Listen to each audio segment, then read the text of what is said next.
Good evening. Let me first thank the organizers, Bank of India, Ms. Vijayalakshmi Iyer, and IBA, Mr. Kamath, for inviting me here.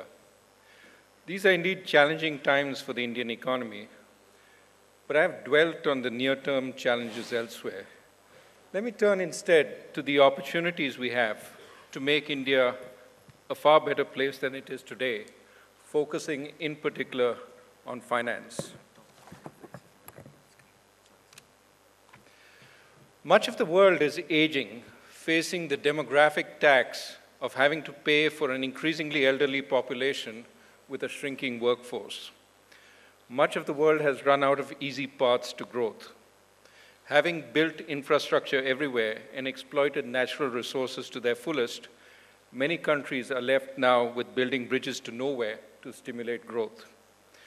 Much of the world is also well-educated, well-fed, and well-connected through roads, telecommunications, and finance.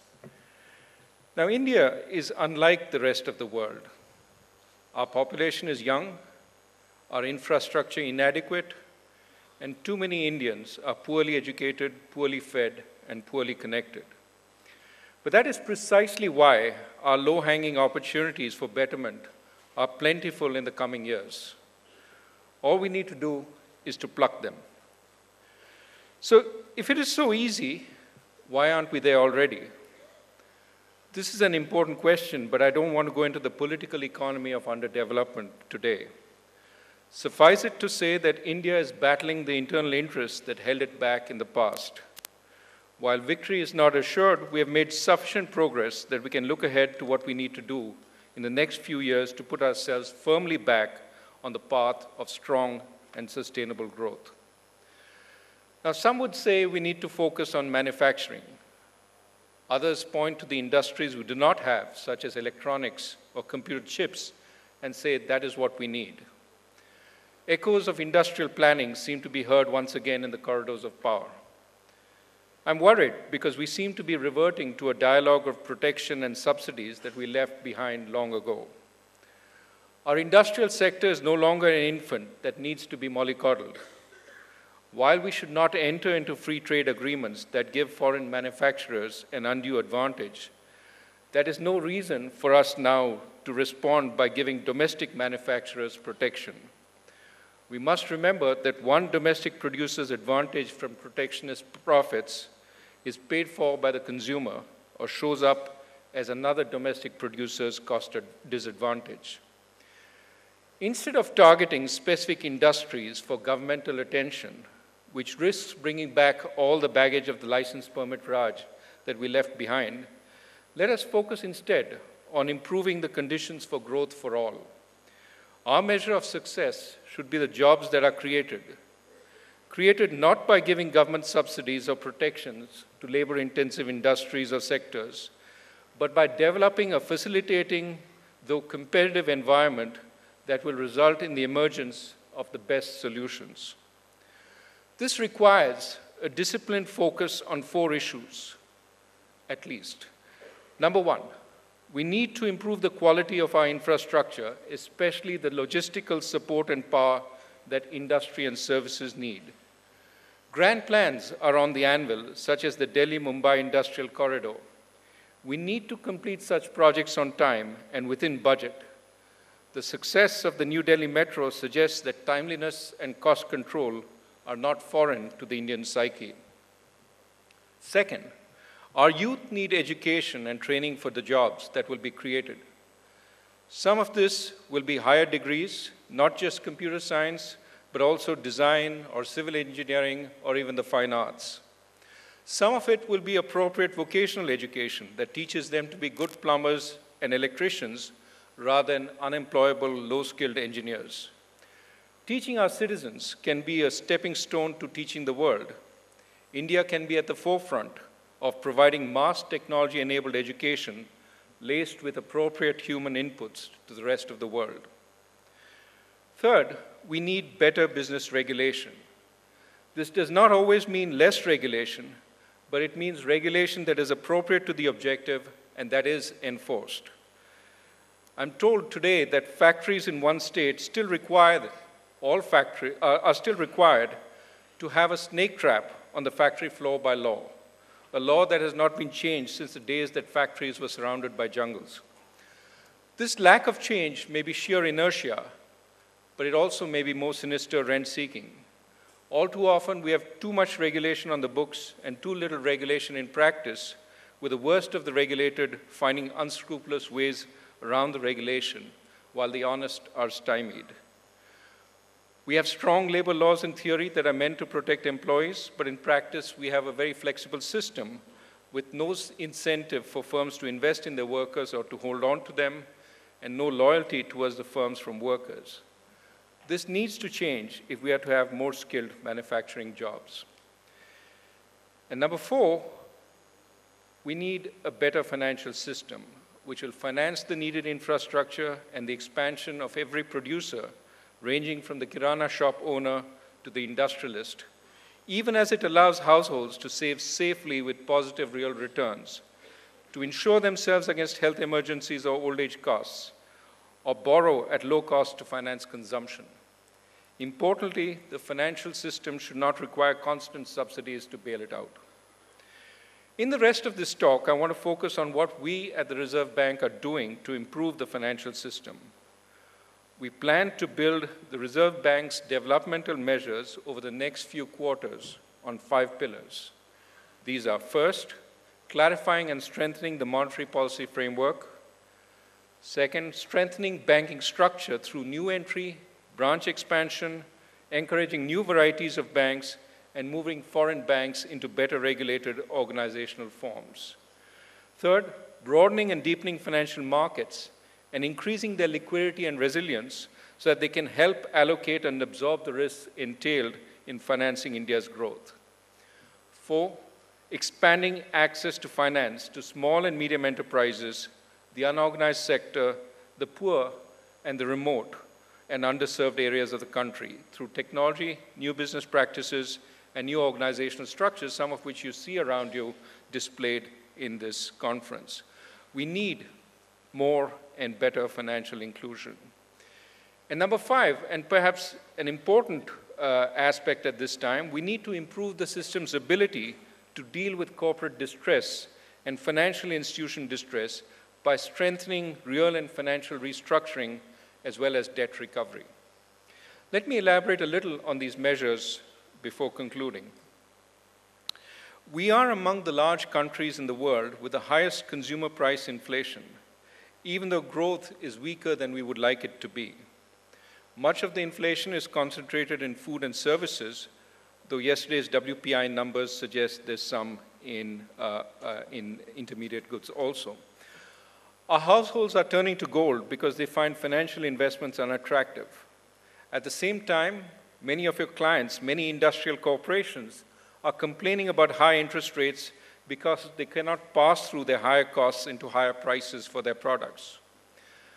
We can spend a long time debating the sources of this inflation, but ultimately, inflation comes from demand exceeding supply. We need to reduce demand somewhat without having serious adverse effects on investment and supply. This is a balancing act which requires the RBI to act firmly so that the economy is disinflating, even while allowing the weak economy more time than one would normally allow for it to reach a comfortable level of inflation.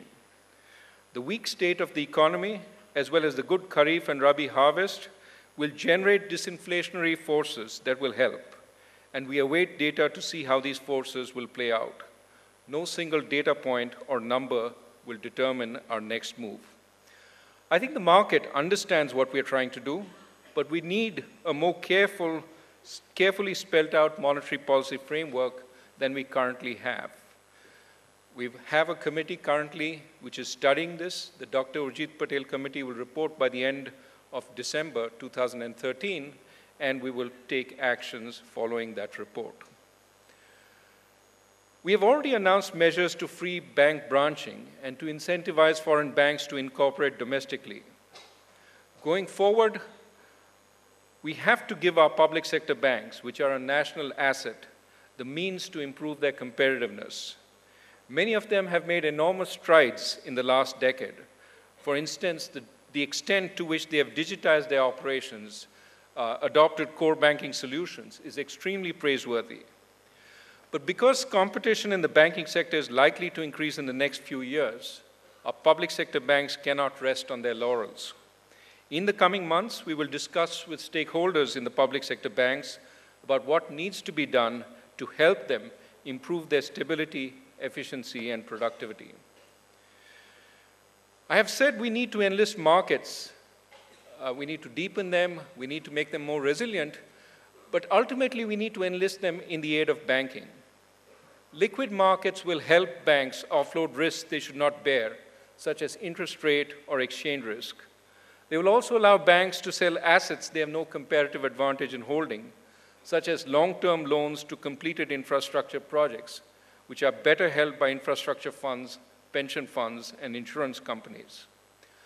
Large markets will also help, large and liquid markets will help promoters raise equity, which is sorely needed in the Indian economy to absorb the risks that banks otherwise end up absorbing. Rather than seeing markets as being inimical to the development of the banking sector, we have to see them as complementary. Of course, this requires many of you bankers to build on your risk management capabilities so that you can use the markets effectively and safely. In the coming weeks, we will roll out more recommendations of the Gandhi Committee report to improve the liquidity and depth of the GSEC market. Once we feel more comfortable with the GSEC market, we will turn to money markets and then to corporate debt markets. We will introduce new variants of interest rate futures and products like inflation index certificates. Those are already on the anvil, but we'll also look at other products. And we will continuously work to improve liquidity in the derivative markets and foreign exchange markets. We have to reach everyone, however remote or small, with financial services. Financial inclusion does not just mean credit for productive purposes. It means credit for healthcare emergencies or to pay for lumpy school or college fees. It means a safe means of remunerated savings and an easy way to make payments and remittances.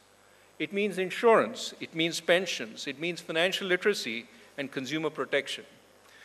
We have made great strides in inclusion, but we are still some distance from our goal. We've adopted a branch-based strategy for inclusion, but it's not enough. Too many poor people in so-called overbanked areas, typically urban areas, still do not have access to banking services.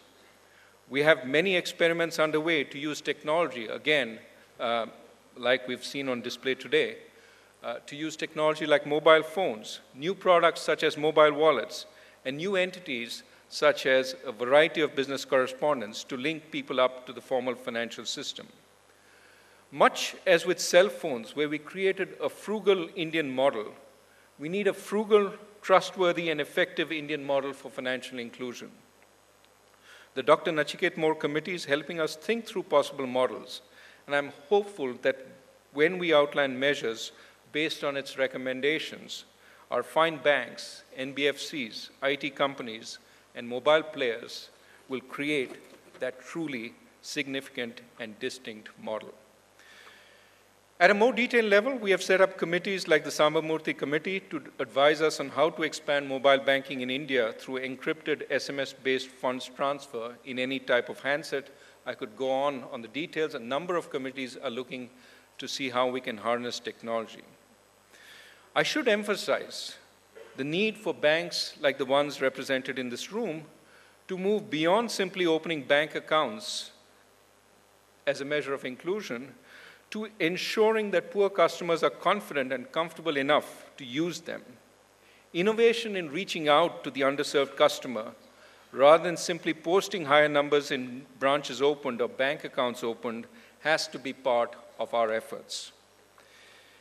And last but not least, we have to deal better with financial distress.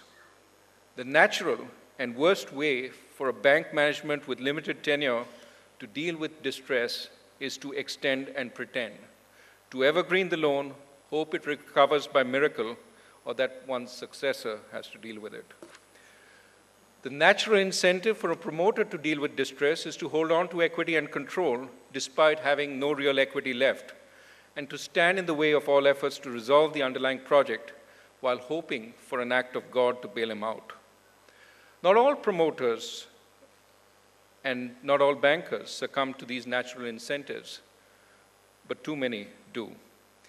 We have to ensure that the system recognizes financial distress early, takes steps to resolve it, and ensures fair recovery for lenders and investors. We could, of course, wish for a more effective judicial process or a better bankruptcy system, but while we await that, we have to improve the functioning of what we have. In the next few weeks, we will announce measures to incentivize early recognition, better resolution, and fair recovery of distressed loans. We will focus on putting real assets back to work in the best use, something the economy sorely needs. Here again, you bankers have a critical role to play by fighting the natural incentives that are built into the system. You have to help those with genuine difficulties while being firm with those who are trying to milk the system. The RBI will help you with every measure at our disposal. Let me conclude. We are going through a period of great cynicism about what India can do. That cynicism does not just permeate the foreign press and their audiences, but also infects our domestic debate. Every policy is greeted with suspicion and scrutinized for evidence of malfeasance. With no upside to making decisions, it is no wonder that decision-making has slowed, and by decision-making, I include also the genuine, legitimate process of taking risks in making loans that every banker has to undertake. We have to take those risks. Those risks cannot be viewed from an ex-post perspective based on whether the project succeeded or failed. The solution to this kind of environment, to dealing with it, cannot come through inaction, but through action. Action that is seen as purposeful, unbiased, and effective. No doubt mistakes will be made, but if the weight of clean actions builds up, the miasma of suspicion that pervades our society today will ebb. The Reserve Bank of India will play its part in making this happen. Thank you.